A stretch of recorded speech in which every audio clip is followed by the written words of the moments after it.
hay dos elementos que se juntan, y cuando estos dos elementos se unen, un milagro sucede. Número uno, el primer elemento es el poder de Dios, y número dos es la fe de un hombre. Cuando el poder de Dios se une con la fe de alguien aquí en la tierra, nace un milagro. Dios siempre ha estado dispuesto a hacer milagros. Es la combinación de la fe de un hombre humilde con el poder de Dios lo que hace que un milagro ocurra. Dios quiere que tengas la confianza de que puedes tener ese milagro. Dios no quiere que estés pensando que a lo mejor Dios no te lo quiera dar. Dios no quiere que estés dudando si acaso eres apto o no para un milagro.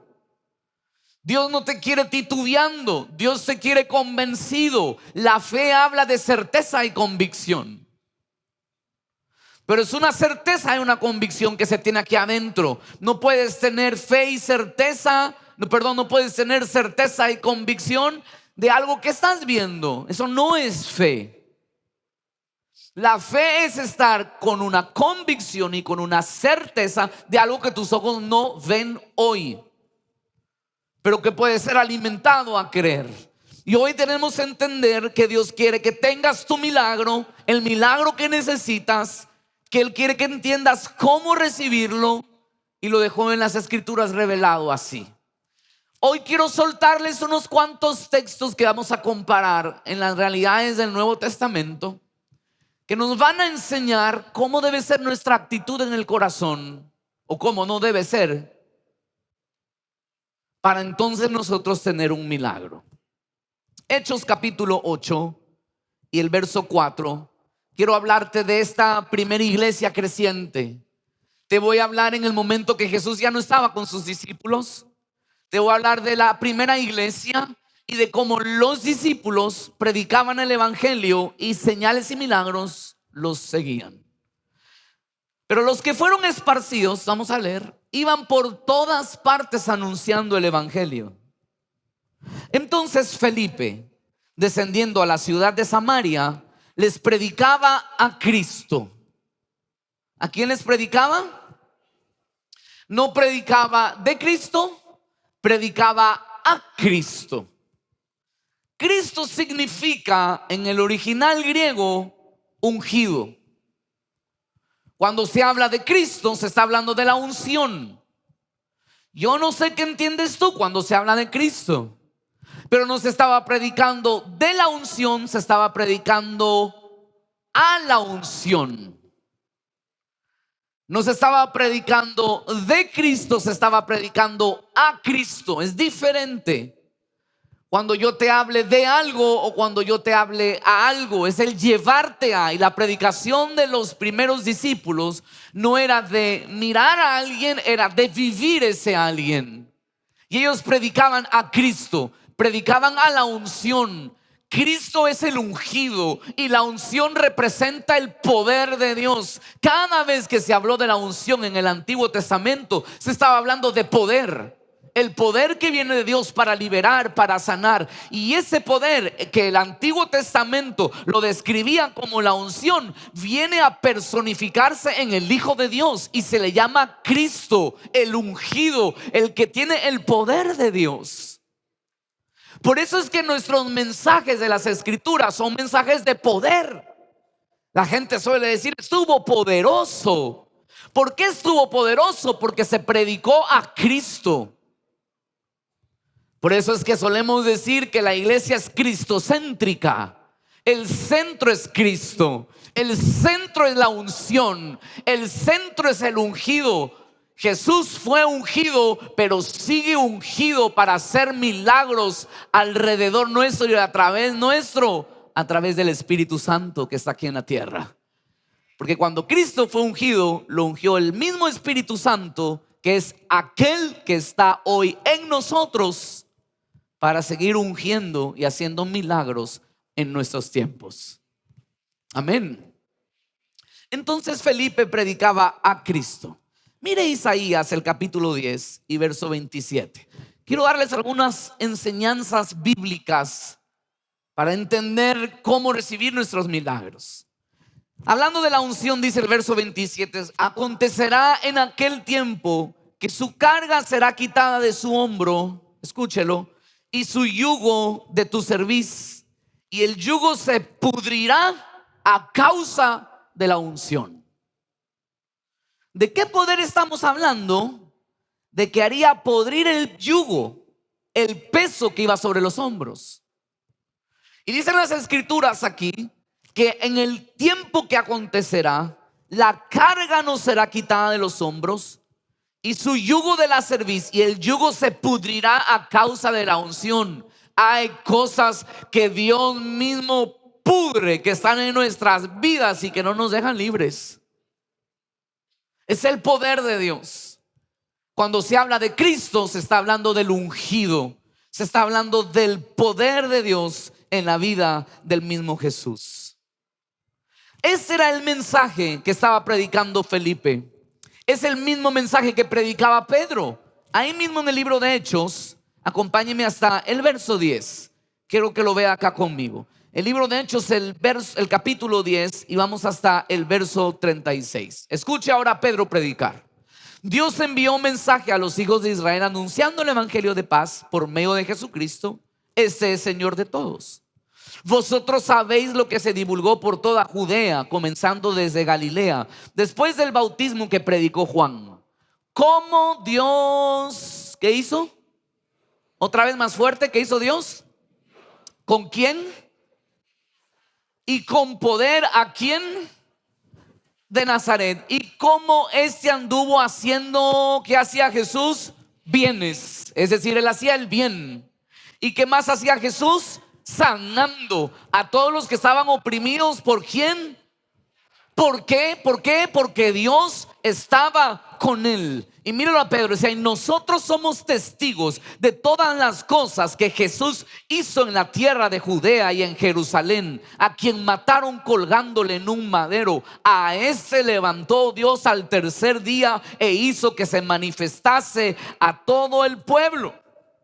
Ese es el centro del mensaje.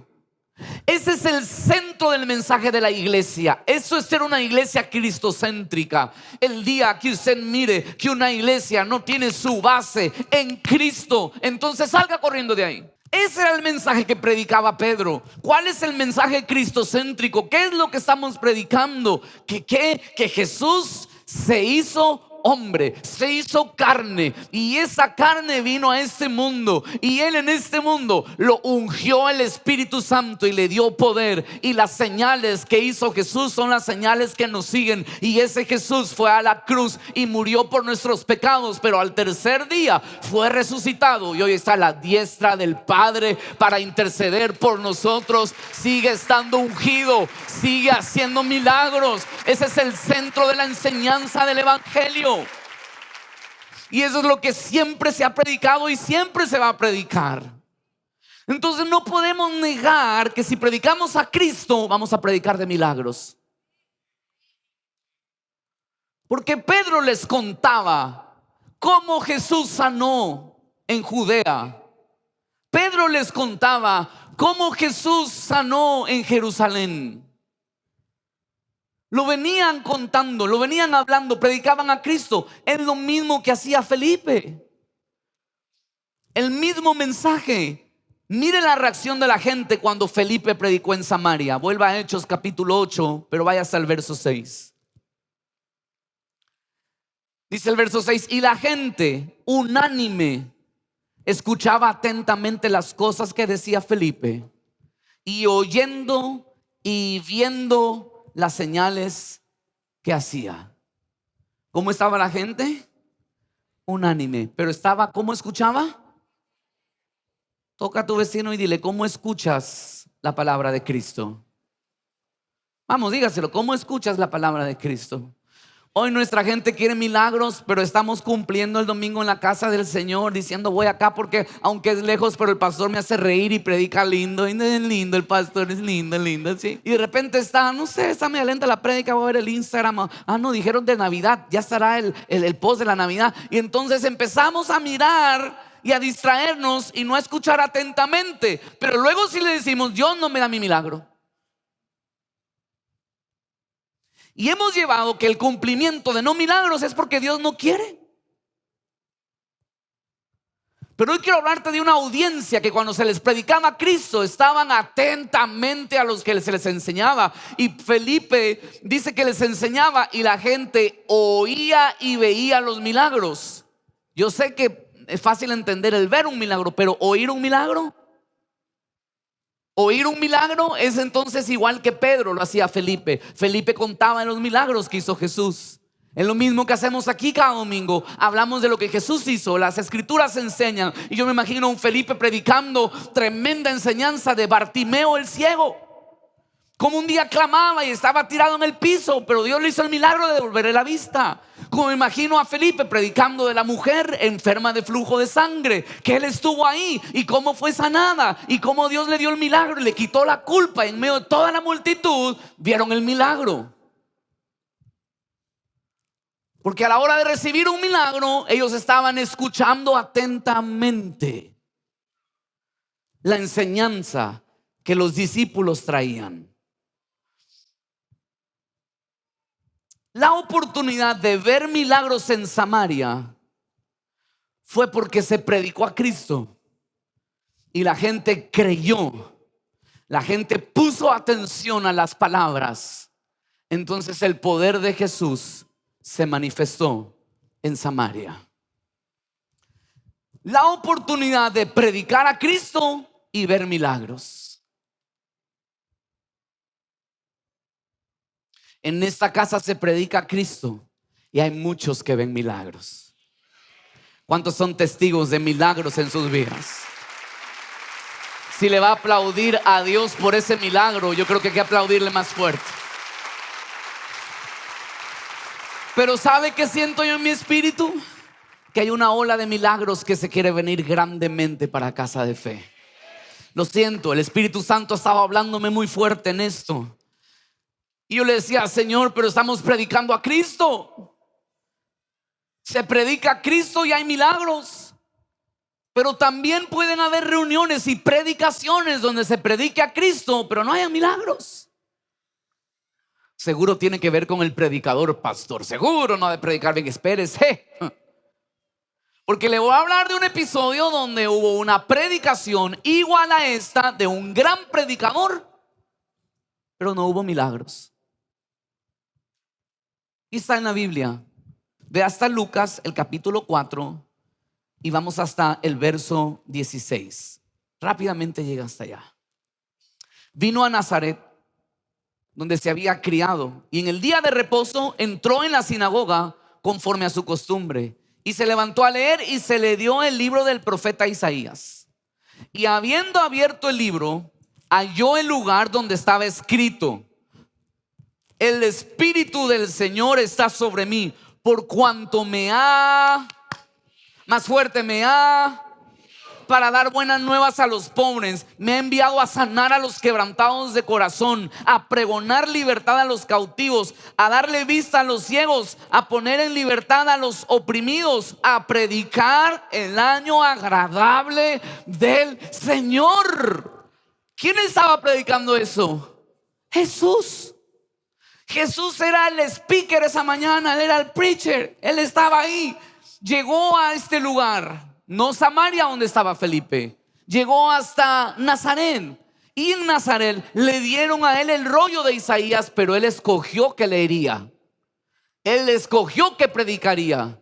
Y él escoge la prédica de Isaías, donde dice: el Espíritu del Señor está sobre mí, porque me ha, y unción es ¿de quién? Él se lanza un predicón y empieza a decir: me ha ungido.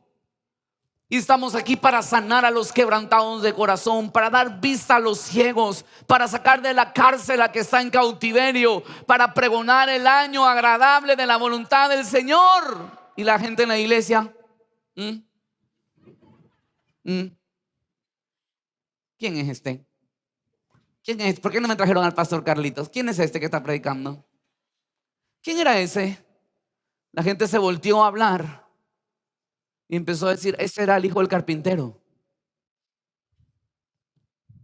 porque ese era el lugar donde Jesús nació.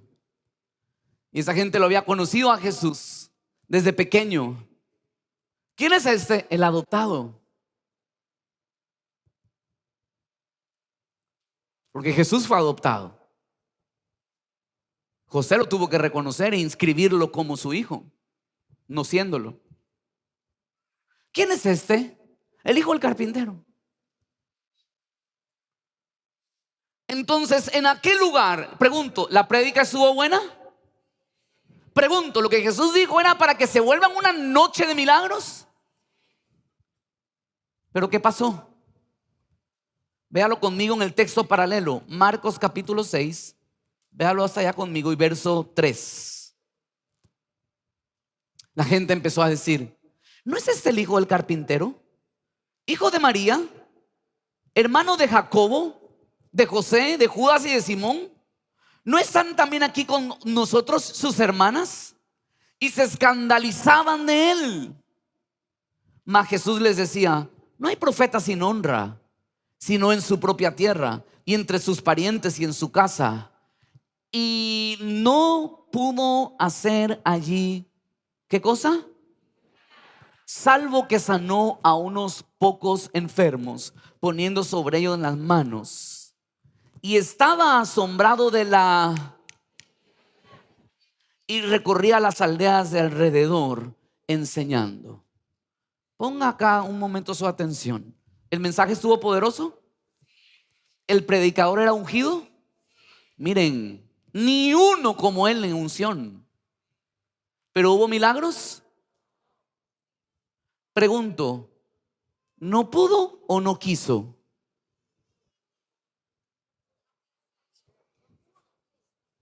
¿No pudo o no quiso? ¿Quién dice no quiso? ¿Quién dijo no? ¿Quién dice no pudo? Hermanos, lean la Biblia para no levantar falsa doctrina. Jesús no es como nosotros, que de puro coraje y orgullo dice: ahora no hago es nada. ¿Quién tiene gripe? A tomar medicina a la farmacia. ¿Quién está? Vaya al médico. No, hijo, no, aquí me pegué la calentada y no. No. ¿Qué dice la Biblia? Jesús no. Agárrese de la silla porque le va a temblar la teología ahorita mismo. ¿Y no que él puede hacerlo todo?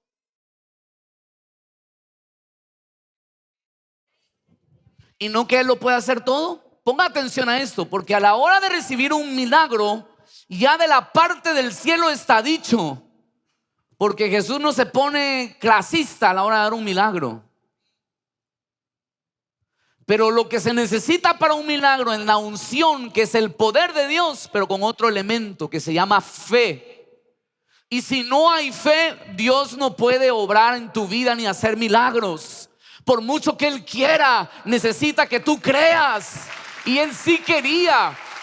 Te demuestro que Él quería hacer milagros, porque se levantó a predicar uno de los mensajes más bellos para que ocurran milagros. Él empezó a decir: el Señor está sobre mí, me ha ungido para sanar, para liberar, para levantar, para declarar el año agradable. Él quería hacer milagros, pero no los pudo hacer. La pregunta que te tengo hoy es: ¿cuántos milagros Dios quiere hacer en tu vida, pero no puede por tu incredulidad? ¿Qué hay en tu corazón? ¿La tierra de Samaria o la tierra de Nazaret? Estamos tan llenos de nuestra humanidad, estamos tan llenos de nuestros deseos, estamos tan llenos de lo que el mundo nos ha metido en la cabeza, que dejamos de ser como niños. Y hoy nos cuesta creer, porque a todos le estamos buscando una lógica, porque a todos le estamos queriendo buscar una razón. Pero superior al entendimiento, a la razón y a la lógica, está la fe en un Dios que lo puede hacer sin necesidad de consultar cómo hacerlo. Él tiene el poder para traer grandes milagros a tu vida. Y las escrituras dejan ver. Mire Mateo capítulo 12 rápidamente y verso 15. Otro texto. Sabiendo esto, Jesús se apartó de allí. Le siguió mucha gente. ¿Y a cuántos sanaba?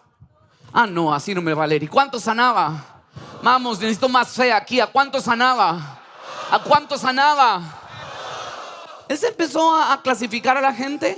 No, Él siempre ha querido hacer milagros. Él siempre ha querido sanar. Él siempre ha querido liberar. Él siempre ha querido.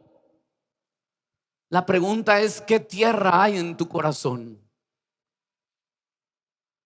La tierra de Samaria, como cuando Felipe predicaba y el pueblo escuchaba atentamente de los milagros, creían en ellos, entonces se manifestaba. Te pregunto hoy, ¿qué iglesia queremos ser? ¿La iglesia de la buena predicación pero sin milagros? ¿O la iglesia de la buena predicación pero con milagros? ¿Cómo en Nazaret? No sé, el pastor lo veo medio, no sé, ese no es el hijo de Galo. No, ese no es, ese es el flaquito que antes. ¿Se trataba del predicador, señores? No. Si se tratara del predicador, los milagros hubiesen quedado en Jesús únicamente. Pero Felipe también los hacía al momento de predicar. Pedro también los hacía. Y en el 2019 los hace Carlos Galecio, Moisés Reyes, Ronald Flores, el pastor Carlitos. Tu nombre, cualquiera que se levante a predicar, ungido, donde encuentra una buena audiencia, el Espíritu Santo se mueve a obrar con poder. La única forma que los milagros sucedan es dependiendo de la tierra que hay en tu corazón. O eres Samaria o eres Nazaret. O eres el que critica y pone freno a tu fe, o eres aquel que se vuelve como un niño a sentarse a oír las historias de los milagros, creyendo que Él es el mismo de ayer, hoy y por los siglos. Viene una temporada de milagros. Viene una temporada de milagros, casa de fe. Hay alguien que crea que Dios se va a levantar con fuerza y que va a hacer cosas milagrosas en medio de nosotros. Yo lo quiero. Hay alguien que lo quiera hoy.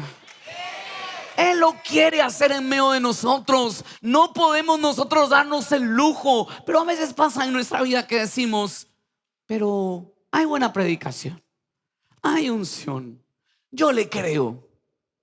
Me dice usted: pastor, yo le creo a Dios por mi milagro, pero ¿por qué no pasa? ¿Será que no es su voluntad? ¿Será que Él no lo quiere conmigo? Dice la Biblia que Él sanaba a todos, pero cuando te hablo a todos, sanaba hasta el insanable. No sé si se diga así, pero se entendió, ¿verdad? Vea conmigo Lucas, el capítulo 5. Quiero ir terminando con esta porción. Lucas capítulo 5, y venga conmigo hasta el verso 12. Sucedió que estando él en una de las ciudades, se presentó un hombre lleno de lepra. ¿Cuánta lepra tenía? Full. Estaba lleno de lepra. Quiere decir que él estaba en su etapa final de su enfermedad. Tenía su proceso. La lepra iba creciendo, llenando todo el cuerpo. Y la etapa final del leproso era cuando todo su cuerpo, literalmente su cuerpo, su piel entera, se quedaba caída en el piso a causa de la podredumbre de la lepra. Y dicen las escrituras que este era el caso de este, lleno de lepra. Vuelva ahí al verso 12. El cual, viendo a Jesús, se postró con el rostro en tierra y le rogó diciendo: Señor, si quieres. Se parece a nosotros preguntándole si Él quiere. ¿Verdad que sí? Si quieres, puedes limpiarme. Extendiendo él la mano, le tocó diciendo: quiero. Porque quiero enseñarte algo. Dios siempre ha querido. Jesús sí quiere. Es que a veces no puede. Uy, la teología se nos mueve ahí. Pero quiero enseñarte algo. Siempre ha querido. Y te lo demuestro con uno de los peores casos. No te estoy hablando que el que tenía una gripe se le acercó a decirle. No te estoy hablando del que tenía un pequeño problema financiero. No te estoy hablando del que estaba en la etapa terminal de su enfermedad. que cualquiera de nosotros en nuestro sano juicio le diría: ¿estás puesto a cuentas con Dios, mijito? Y Jesús le responde: quiero, sé limpio. ¿Y qué dice la palabra? Al instante la lepra se fue de él. Dos cosas te quiero enseñar aquí. Este leproso, estando en su etapa final, lejos de su familia, considerado inmundo, lo había perdido todo, solo estaba esperando morir, adolorido por tener sus llagas vivas en su cuerpo, en una situación tan difícil donde aparentemente ya no había solución humana, donde cualquiera lo veía y decía: nada bueno puede salir de él. De verdad, este sí no va a cambiar. De verdad, esto no se va a arreglar. De verdad, pastor, el matrimonio no tiene compón. ¿Sabe qué es? Que ese hijo no puede cambiar. ¿Sabe qué es? Que ese negocio no va más. Es etapa terminal. Y en la etapa terminal, Jesús, lo que nadie más quiso hacer, le extendió su mano y lo tocó. Señores, Jesús tocó a un leproso. ¿Sabías que la lepra era contagiosa? ¿Qué habrá sentido ese joven cuando Jesús tocó su brazo con llagas abiertas?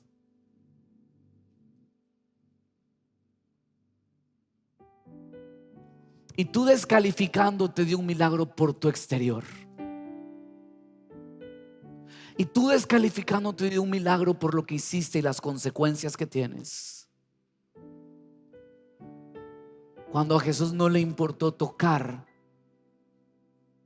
lo más sucio de ese hombre, lo que nadie más se hubiese atrevido a hacer, Jesús lo hizo. No me diga que usted no califica para un milagro. Jesús lo tocó, y cuando tocó le dijo: yo quiero. Yo quiero. ¿Sabes qué te dice Jesús esta mañana? Yo quiero.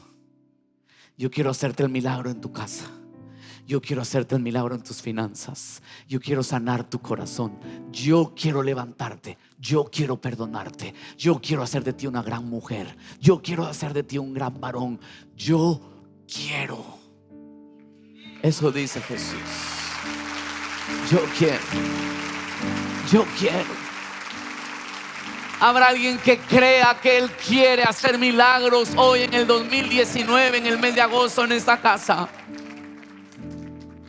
Yo quiero, te dice el Señor. Y entonces dice la Escritura que en ese instante Él quedó sano.